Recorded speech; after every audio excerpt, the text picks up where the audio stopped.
তবে মহা এক ষড়যন্ত্র চলতেছে এই জাতির মধ্যে ওলামাদেরকে আলাদা করার জন্য। কেন? কয় মানুষের অন্তরে যদি ওলামায়ে কেরামের প্রতি ঘৃণা জমানো যায় তাহলে মানুষ আর আলেমের কাছে যাবে না, বয়ানও শুনবে না, ইসলামও জানবে না, ইসলাম অটোমেটিক বন্ধ হয়ে যাবে। এই জন্য সব বিধর্মী বাতিলের টার্গেট ওলামায়ে কেরাম, এবং ওলামায়ে কেরাম তৈরি হওয়ার ফ্যাক্টরির নাম মাদ্রাসা। এই মাদ্রাসার উপরে টার্গেট। কিন্তু কি হবে লাভ? যদি আল্লাহ পাক হেফাজত করেন। বান্দা চাইলে কিছুই হয় না, আল্লাহ চাইলে সব হয়। আপনারা সবাই দামি মানুষ, আমরা হলাম পাপী বান্দা। আপনাদের দোয়া নেওয়ার জন্য ঘুরি, আর কিছু না। কখন কার দোয়া কবুল হবে বলা যায় না। একজন রিক্সা ড্রাইভার মুরব্বী মানুষ, তার দোয়াও কবুল হতে পারে। একজন চাষি মানুষের দোয়াও কবুল হতে পারে। আমি বান্দার দোয়া কবুলের কোনো গ্যারান্টি নেই। আপনাদের দোয়া নিতে আসছে, আর কিছু না। আর রসুলের আদর্শের কিছু বয়ান করে যাব, কাউকে আঘাত করার জন্য বয়ান না। মানুষকে জাহান্নাম থেকে বাঁচানোর পথ দেখানো, এটা আসল বয়ান। জান্নাতের পথ দেখানো। আল্লাহ সবাইকে সহি বুঝ দান করেন। তাহলে ইনশাআল্লাহ দরুদের আমল করব তো? সবাই রাজি আছি না? আল্লাহ সবাইকে বেশি বেশি দরুদের আমল করার তৌফিক দান করেন। হর কে বাশদ আমেলে সন্নু মুদাম আতশে দোজখ শাওয়াদ বরওয়ায়ে হারাম। প্রতিদিন কতবার? 300 বার। সর্বোপরি শকর যাদের অক্লান্ত পরিশ্রমের মাধ্যমে আজ এই সুন্দর আয়োজন।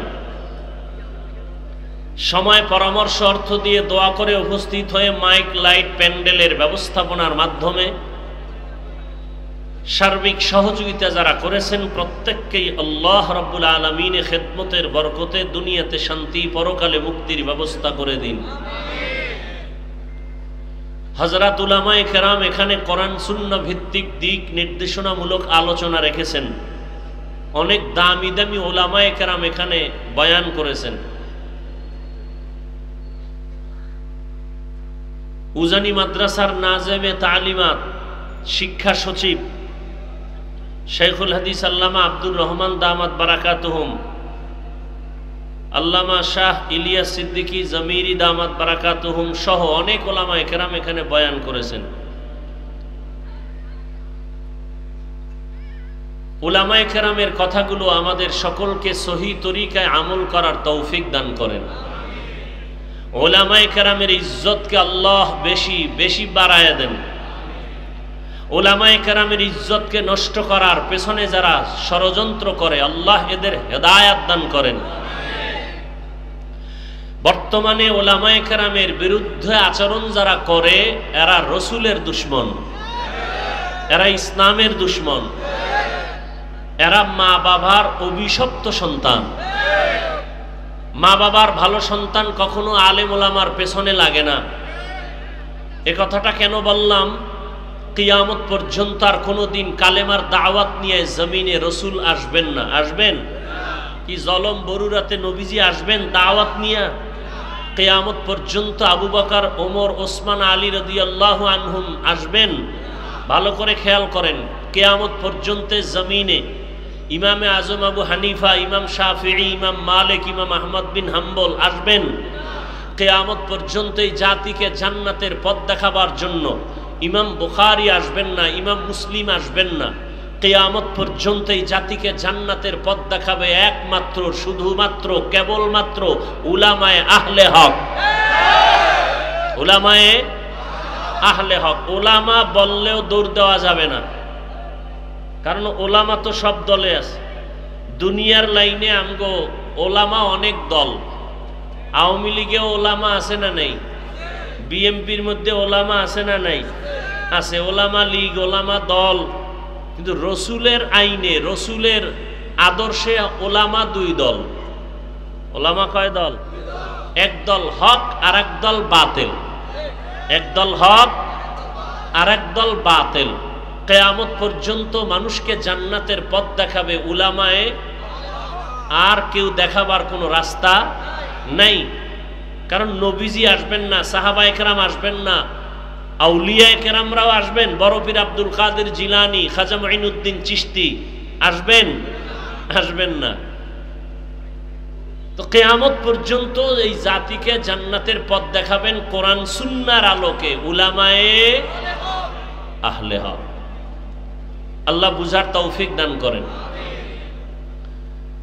এজন্য উলামায়ে কেরামের ইজ্জতের দোয়া করলাম, কারণ এই জাতির ধ্বংস উলামায়ে কেরামের সাথে বেয়াদবির কারণে।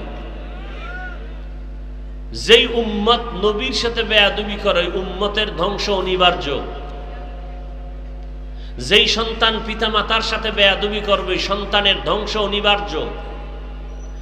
যেই মুসল্লিরা ইমামের সাথে বেয়াদবি করবে মুসল্লিদের ধ্বংস অনিবার্য। যেই উম্মত উলামাদের বিরুদ্ধাচরণ করবে উম্মতের ধ্বংস অনিবার্য। উলামায়ে কেরামের ইজ্জতকে আবারও দোয়া করি আল্লাহ বাড়ায়া দেন। তবে মহা এক ষড়যন্ত্র চলতেছে এই জাতির মধ্যে ওলামাদেরকে আলাদা করার জন্য। কেন? কয় মানুষের অন্তরে যদি ওলামায়ে কেরামের প্রতি ঘৃণা জমানো যায় তাহলে মানুষ আর আলেমের কাছে যাবে না, বয়ানও শুনবে না, ইসলামও জানবে না, ইসলাম অটোমেটিক বন্ধ হয়ে যাবে। এই জন্য সব বিধর্মী বাতিলের টার্গেট ওলামায়ে কেরাম, এবং ওলামায়ে কেরাম তৈরি হওয়ার ফ্যাক্টরির নাম মাদ্রাসা। মাদ্রাসার উপরে টার্গেট। কিন্তু কি হবে লাভ? যদি আল্লাহ পাক হেফাজত করেন। বান্দা চাইলে কিছুই হয় না, আল্লাহ চাইলে সব হয়। বান্দা চাইলে কিছুই হয় না, আল্লাহ চাইলে সব হয়। আল্লাহ চাইছেন কিয়ামত পর্যন্ত এই জমিনে কোরআনের আওয়াজ চলবে, চলতেছে। বন্ধ করা যাবে? করতে কেউ পারছে? বরং যারা বন্ধ করার অপচেষ্টা করেছে এরা বন্ধ হয়ে গেছে।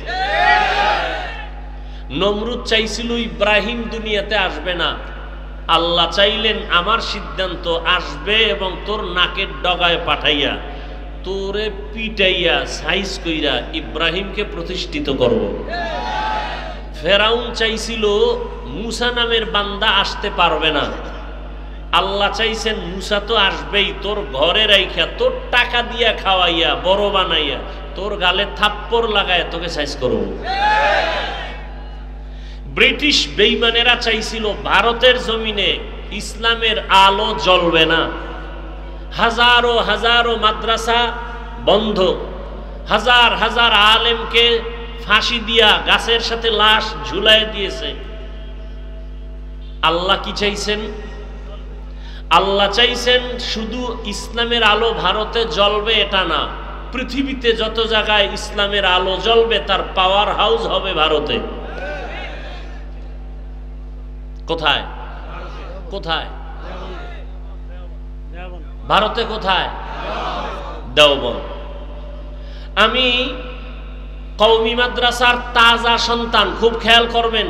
আমি কিন্তু এখনো বয়ান শুরু করি না, আয়াতের তরজমা হাদিসের তরজমা বলবো, তারপরে আলোচনা।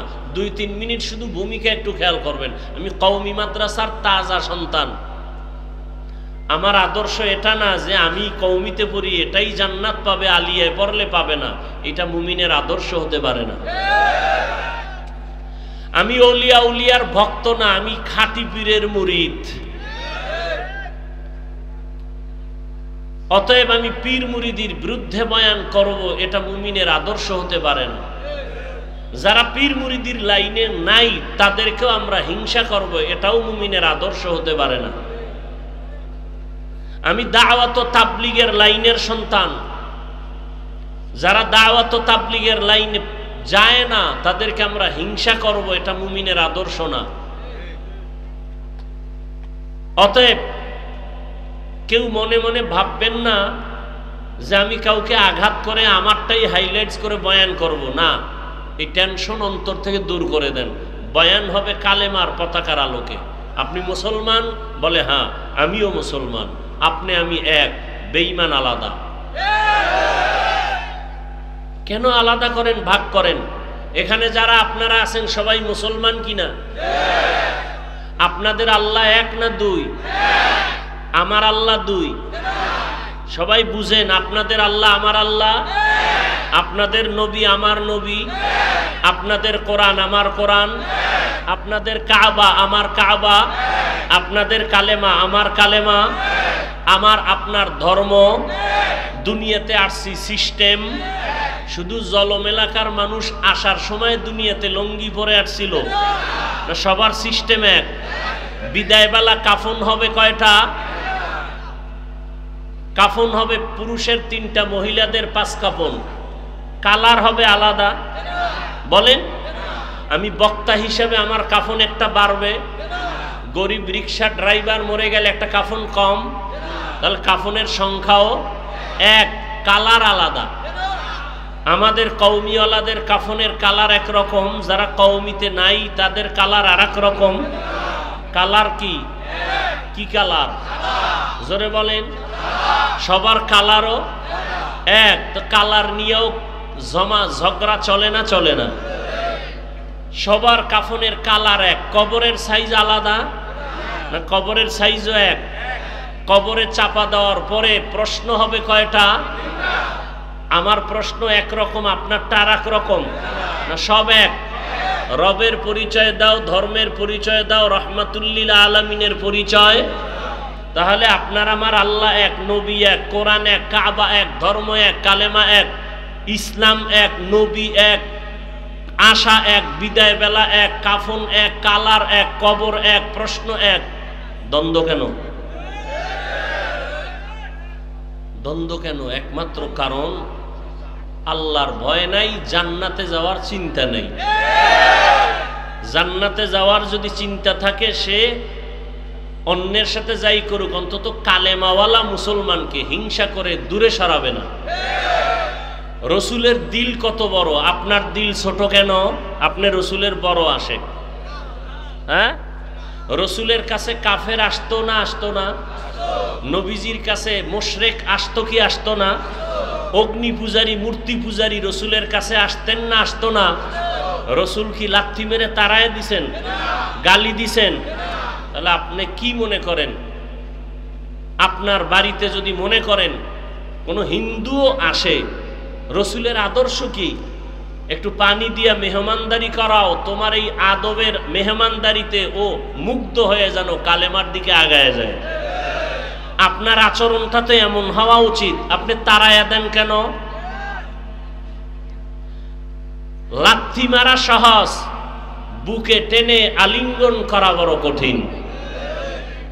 বুকে টেনে আলিঙ্গন করার মতো এই বুকটা বানাইতে হলে রসুলের আদর্শ লাগবে। রসুলের আদর্শ না থাকলে দিল বড় হবে না। আপনি তাড়ায় দিবেন কেন? একটা লোক নামাজ পড়ে না, রোজা রাখে না, আপনি হিংসা করে তাড়ানো কোনো ইসলামে অনুমতি নাই। আপনি নামাজি, তাকওয়াওয়ালা, ভয় লাগে আপনার আগে ওই বেনামাজি তওবা করে জান্নাতে যাবে। এত অহংকারী ভাব কেন?